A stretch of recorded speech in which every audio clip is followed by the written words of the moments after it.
estamos iniciando mais um programa Diversidade, uma parceria entre o Conselho Regional de Psicologia de São Paulo e a TV PUC de São Paulo.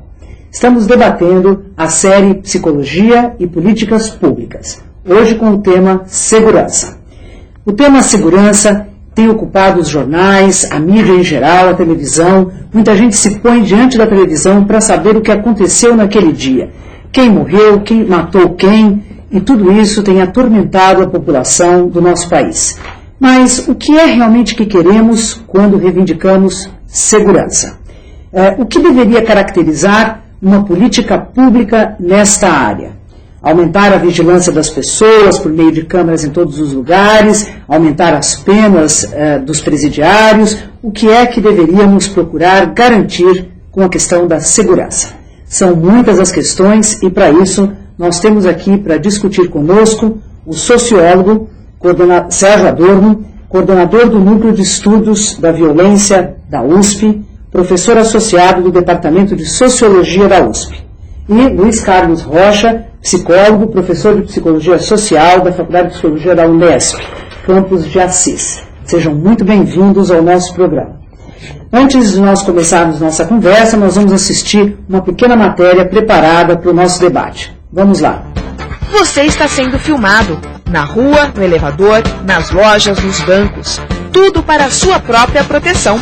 Além das câmeras, as grades, os seguranças, o insulfilme nos vidros dos carros estão por toda parte. Cada um se protege como pode, no país que gasta nada menos que 10% do PIB, 102 bilhões de reais por ano, com a indústria do medo. Esta empresa, especializada em serviços e equipamentos de segurança, que fica na zona oeste de São Paulo, é um bom exemplo. Os clientes espalhados pela cidade têm câmeras online com a central de monitoramento. Em caso de assalto, a operadora aciona a polícia imediatamente. Se o carro foi roubado, pode ser rastreado nesta outra tela. E existem ainda os sensores de presença, alarmes e trancas especiais. Nos últimos 5 anos tem crescimento de 25% ao ano. Tem uma relação direta de crescimento de violência com o crescimento desse mercado, da busca, da demanda por esse tipo de serviço? Tem ligação praticamente direta, 100%. 100%. Se não tem violência, a pessoa não procura serviço de segurança. Só nos 3 primeiros meses deste ano, a Secretaria de Segurança Pública Paulista registrou mais de 4 mil homicídios, 60 mil assaltos à mão armada e 30 mil furtos de veículo. Diante destes números, fica difícil de se proteger. E não sentir medo é impossível. Você tem medo da violência? Creio que sim, acho que como todo mundo, né? Já foi assaltado ou roubado? Já foi várias vezes. Tá vendo você andar aí segurando a bolsa? Você tem medo de ser assaltada? Eu já fui assaltada, né? Por isso. Eu quero saber se a senhora tem medo da violência urbana. Mas que pergunta. Eu tenho, assim, muito medo. Acho que é o que todo mundo tem, do desconhecido, né? À noite eu procuro realmente, depois das 21 horas, não sair sozinha. Você está levando a mochila na frente por quê? Por causa de assalto. Então você tem que se proteger, né? Senão acaba sendo roubado. Você já foi assaltada, roubada dessa forma? Ah, não, dessa forma não. Já fui assaltada 3 vezes. Não carrego nem bolsa.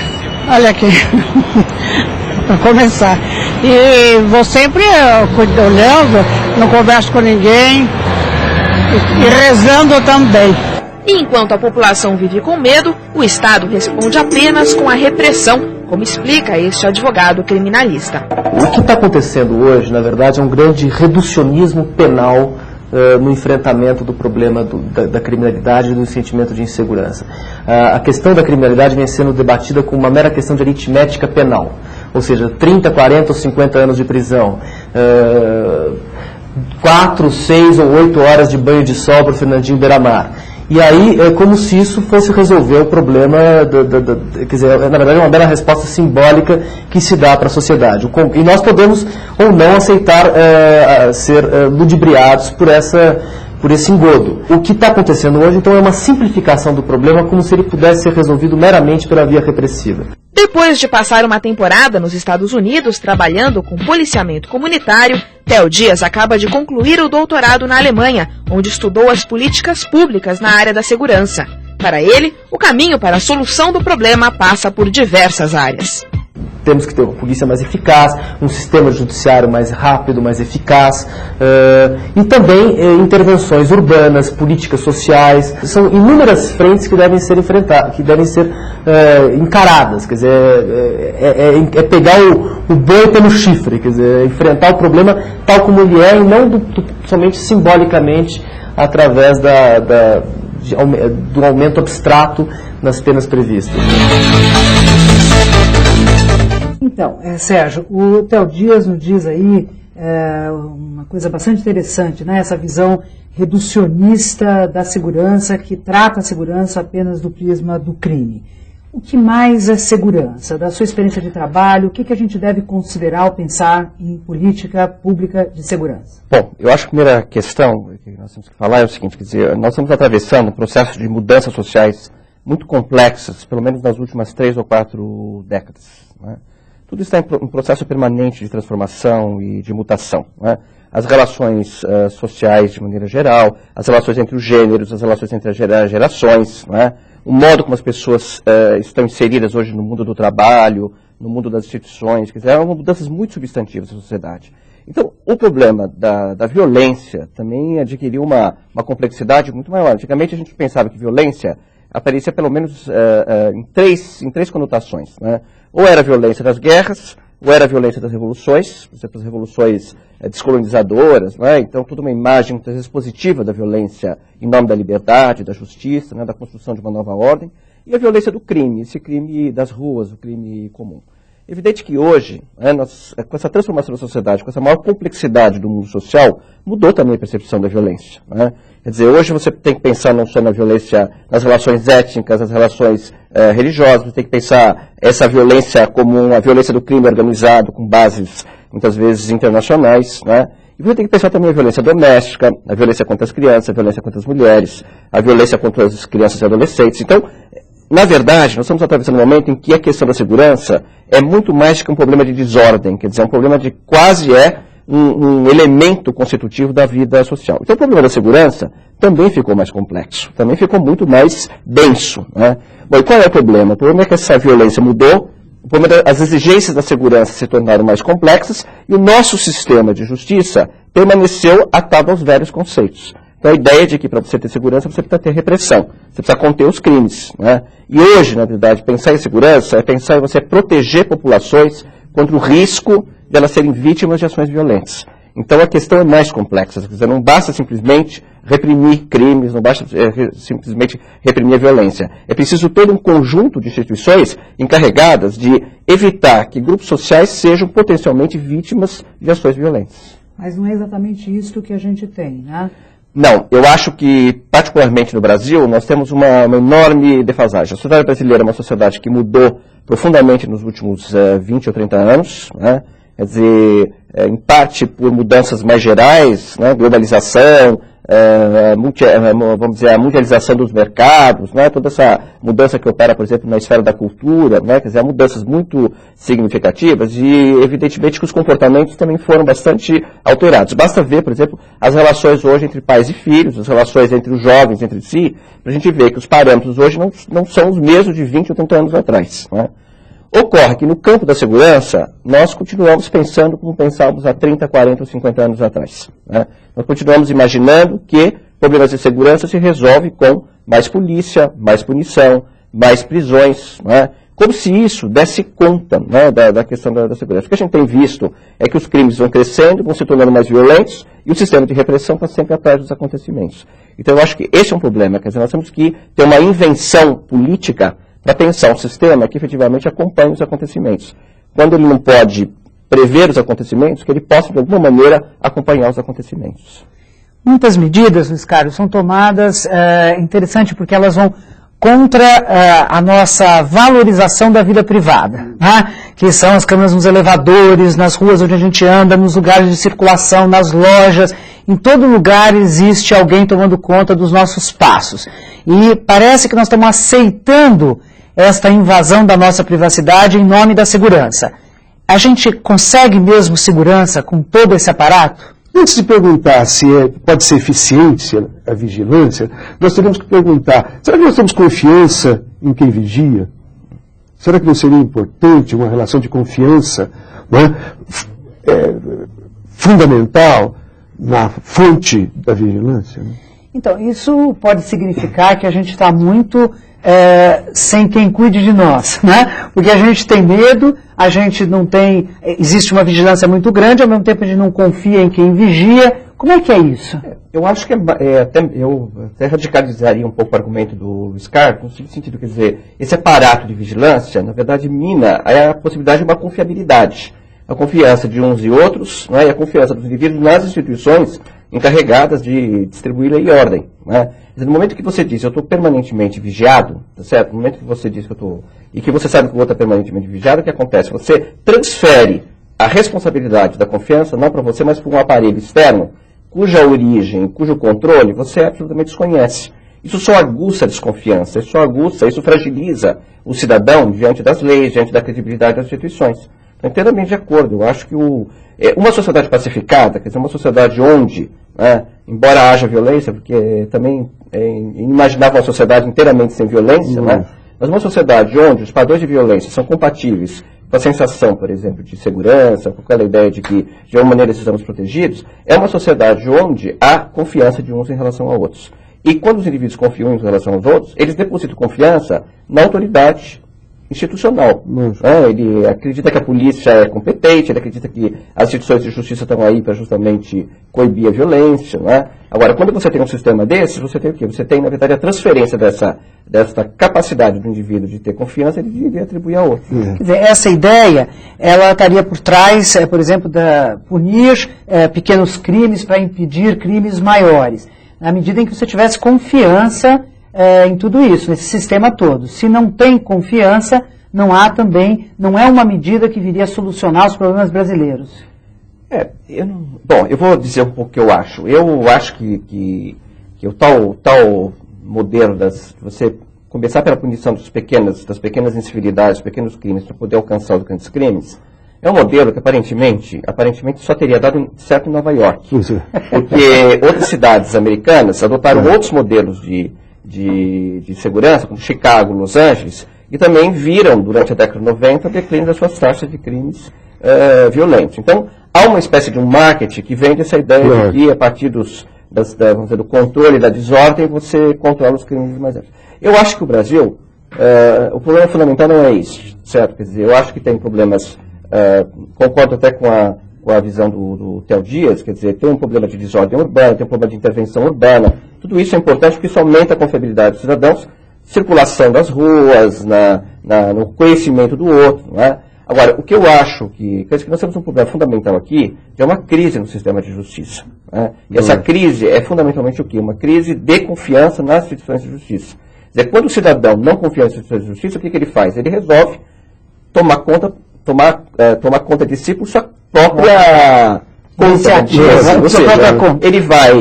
Se eu tiver recursos, né, então eu vou blindar meu carro, eu vou pôr toda essa parafernália de segurança, eu vou alimentar a indústria de segurança. Aliás, como o empresário disse, se não tivesse segurança, não teria empresa de segurança. Como não tem segurança, tem muita empresa de segurança. Né?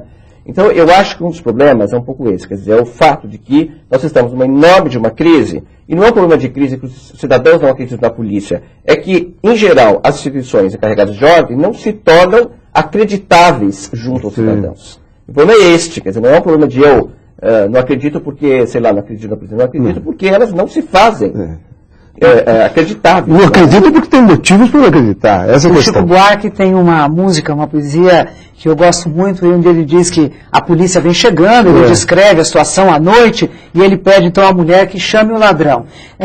A gente vive essa situação ou é só poesia do Chico Buarque? Eu acho que sem dúvida. Né? Quando o Sérgio estava falando, eu estava pensando no levantamento que a Folha fez, que mostrou que cerca de 60% das pessoas elas têm mais pavor diante da polícia do que confiança. Isso é muito grave. Né? Isso é muito grave. E isso pode ser sentido, quando nós entrevistamos jovens assim, é possível perceber claramente que a passagem de um camburão, longe de tranquilizar, intranquiliza profundamente.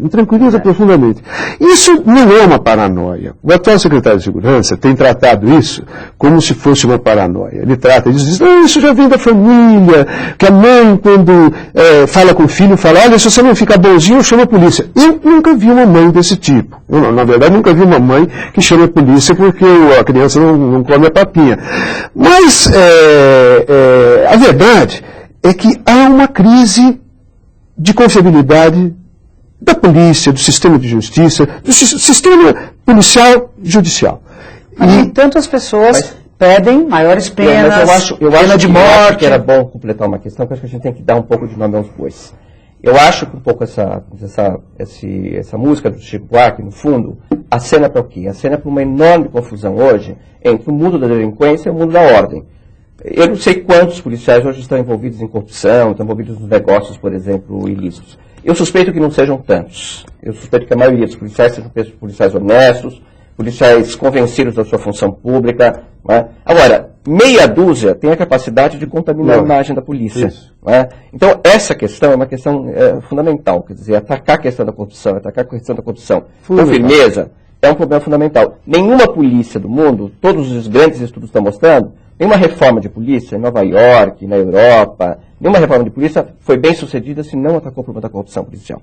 Então, esta é uma questão que tem que ser enfrentada.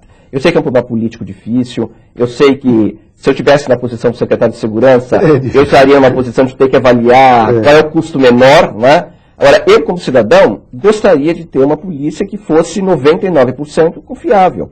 Tá certo? Que eu não visse, por exemplo, tamanhas reclamações de cidadãos dizendo, olha, eu fui achacado, eu não me senti seguro diante de um policial.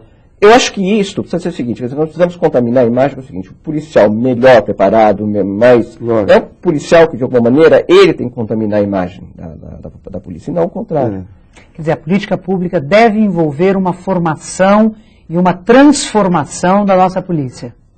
Eu acho que sim, eu não sei se você... Uma formação, uma transformação, e principalmente tem que acabar com a questão seguinte, o fulano entra na atividade policial ou atividade, trabalho em presídios, né? E ele começa a ser assimilado pela velha guarda. Então parece que aparecem pessoas que dizem o seguinte, não, olha, você entrou agora, mas com o tempo você se acostuma que aqui o negócio tem que ser desse jeito, deixa essa bobagem de direitos humanos, essas coisas.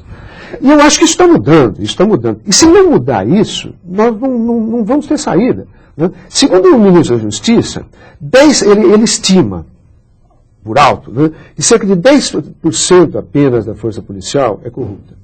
Que 10% são absolutamente contra a corrupção. E os outros 80% são levados para um lado e para o outro. O que nós temos que fazer é que sejam levados para o outro, não para o lado que tem sido levado. Né? Nós não podemos mais admitir que a corrupção seja uma moeda de troca, porque ela agrava a criminalidade. Não é que ela não é eficiente. Ela é muito eficiente, porque ela é criminal. Ela agrava a qualidade do crime, a quantidade do crime. E vamos falar a verdade, não existe crime organizado sem cobertura policial. Não existe crime organizado sem algum tipo de respaldo, tanto do sistema financeiro como do sistema de segurança. Né? Então, se nós estamos hoje preocupados com, o sistema, com esse tipo de delito, né, com o crime organizado, nós temos, e eu acho que o governo federal está atento a isso, desmontar a perpetuação dos sistemas de corrupção dentro da polícia. Eu acho Ou seja, fortalecer a figura do bom policial, né? E ganhar a confiança pública a partir daí. E, de alguma maneira, romper com de certo modo, com essa promiscuidade, né, que muitas vezes cerca a vida do policial com a vida do mundo delinquente. Né? Que essa extremo intercâmbio, né, de vida, de experiência, de relações, né, todos eles são muito relacionados, né, para lá ou para cá. Quer dizer, o que se precisa ter é policiais que tenham muita clareza de qual é a sua função pública e não se envolver com a vida do mundo do crime. Agora, para isso é preciso uma reforma, é preciso ter uma carreira adequada, é preciso que o policial se sinta identificado, é preciso que ele seja recompensado pelo risco que ele corre, ele sabe que tem risco, e é preciso que haja uma carreira em que, na verdade, as pessoas... Eu diria o seguinte, há 40 ou 50 anos atrás, um filho podia dizer em casa, eu quero ser policial. O pai podia dizer, não é bem isso, mas não era uma carreira indigna. Hoje, as pessoas ficam muito preocupadas, não é isso? É preciso recuperar isso. Como é que você recupera isso? Você recupera criando, de fato, uma carreira. Eu acho que tem que haver investimento em curso superior, especializado, tá certo? Tem que haver investimento numa elite policial que tem a função de planejar, organizar as atividades. Policial, muitas vezes, o que ele faz? Ele nem sempre é bem treinado, e ele vai para uma delegacia, ele tem que ser não só policial, mas tem que ser administrador. Tem que prestar contas, tem que fazer tudo. É inadmissível uma coisa dessas, não é? Quer dizer, o policial, ou ele é bem preparado para ser policial, ou ele é bem preparado para ser um planejador da área, ou, na verdade, ele vai ser um administrador. Né? Então, essas questões precisam ser colocadas. Ou seja, o investimento nessa área de segurança é um investimento que precisa ser feito numa política muito clara, com objetivos muito definidos. O que se quer? Se quer diminuir o envolvimento de policiais, se quer, na verdade, uma polícia que seja mais eficiente, se quer investigação dos crimes, porque essa questão da impunidade tem a ver com o quê? Com o fato de que não se investigam os crimes. Tá certo? Aqui, estudos que vêm sendo feitos, quer dizer, mostram que a probabilidade de um crime denunciado chegar até vamos dizer, a execução final, que seria, né, uma vez condenado, a sentença ser cumprida, é baixíssima a proporção. Luiz Carlos, e os psicólogos? Contribuem nesta área? Têm uma contribuição a dar? Têm contribuído nesta área? Eu acho que os psicólogos podem contribuir de várias formas. Eu queria falar talvez a menos importante, mas talvez a mais original, que é o seguinte. Durante muito tempo, nós compusemos a nossa idade de relações de segurança, a nossa ideia de relações de segurança, a nossa ideia de corpo policial, a nossa ideia os nossos mitos de criminologia, a nossa ideia de criminoso, tudo isso. E, na verdade, nós fizemos isso num período muito perigoso. Né? Foi um período no final do século XIX e no começo do século XX. Na verdade, essas ideias perderam na guerra. Né? Elas, na verdade, ajudaram a compor o nazismo, né? Elas compuseram a eugenia, todas essas ideias, e agora nós temos um momento de desconstrução. Muita gente pensa, por exemplo, que uma prisão, olha uma prisão, né? Você olha as grades, assim, tem ideia. O que está lá dentro? Esse tipo de monstro que ele vê descrito em velhos livros de criminologia, que ele vê mencionado pelo delegado, ou qualquer coisa assim. E não é isso. São pessoas comuns, que tiveram vida extremamente comum, muito parecida com as pessoas que estão fora. Hoje é uma questão mais lotérica, se a pessoa vai ou não vai ser presa. Né? E eu acho que, por exemplo, os psicólogos têm um papel muito importante nessa desconstrução. Né? Eles cometeram enganos, eles trabalharam teorias erradas junto com outras pessoas, mais os psiquiatras um pouco, né? Mais os psicólogos também. Né? E agora nós temos que desconstruir esse conhecimento falso, que compôs uma ideia aterrorizante, né, de todo o sistema de compensações de ordem na nossa sociedade. Eu acho que isso é um papel importante. O psicólogo tem que recodificar esse entendimento dos riscos. Né? Hoje, por exemplo, nós tendemos a ver que o outro lado de risco, né?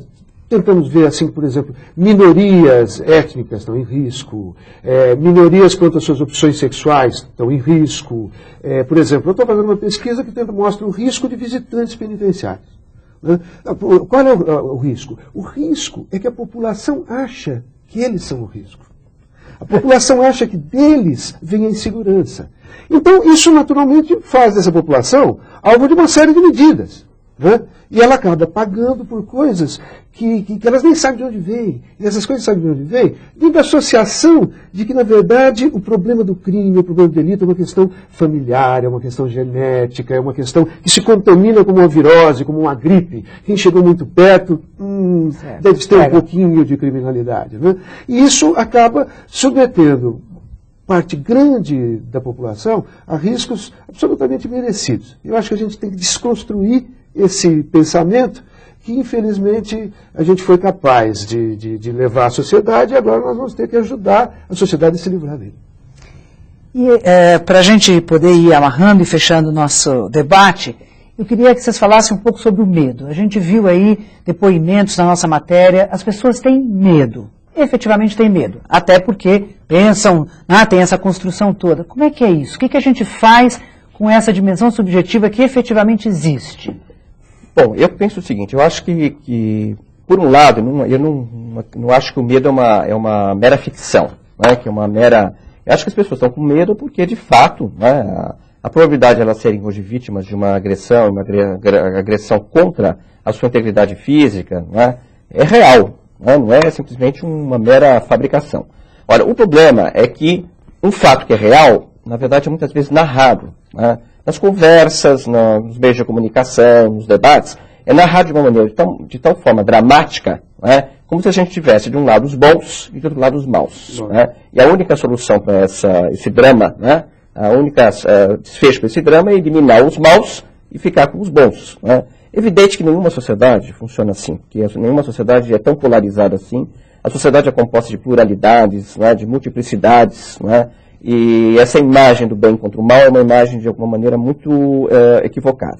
Então, eu acho que, eu concordo inteiramente com o Luiz Carlos, quer dizer, eu acho que nós, cientistas sociais de maneira geral, não só psicólogos, sociólogos também, eu me compartilho das ideias, um pouco nosso papel é ter esse olhar crítico para decodificar esse drama, tá certo? Para, de alguma maneira, apontar que a sociedade também é outra coisa, que a sociedade também é formada por pessoas solidárias, por pessoas que trabalham, por pessoas que colaboram para a construção da vida. Então, a gente, por exemplo, tem muita imagem, né? A gente tem sempre essa imagem do bandidão, né? Quer dizer, para nós é aquela ideia de que o beira-mar é o padrão da população carcerária, e não é assim. Não é. O Luiz Carlos trabalhou com isso, eu também trabalhei, né? Quer dizer, na verdade, boa parte dos cidadãos que estão em penitenciárias são cidadãos que tivessem tido outras oportunidades de inserção social, de vínculos, eles certamente não teriam caminhado pelo mundo do crime. Né? Então, eu diria, basicamente, o seguinte, eu acho que a questão do medo, de um lado, é a expressão de insegurança, a expressão das mudanças sociais, em curso, etc. Mas, por outro lado, eu acho que é uma fabricação do drama. Né? Quer dizer, eu acho que, eu não estou querendo aqui diabolizar os meios de comunicação, assim como existe meios que dramatizam, existe este meio, por exemplo, aqui, que faculta o debate, que permite ter outra visão sobre as questões. Mas eu acho que existe, de certo modo, essa fabricação do medo, essa fabricação da insegurança para além dos fatos concretos. Bom, o Diversidade vai ficando por aqui. Eu queria agradecer a participação do Sérgio Adorno, sociólogo, coordenador do Núcleo de Estudos da Violência da USP e professor associado do Departamento de Sociologia da USP. E o Luiz Carlos Rocha, psicólogo, professor de Psicologia Social da Unesp, campus de Assis. E a participação de você, telespectador. Nós voltamos em agosto, quando vamos continuar nosso debate sobre psicologia e políticas públicas, agora com o tema Crianças e Adolescentes. Até lá!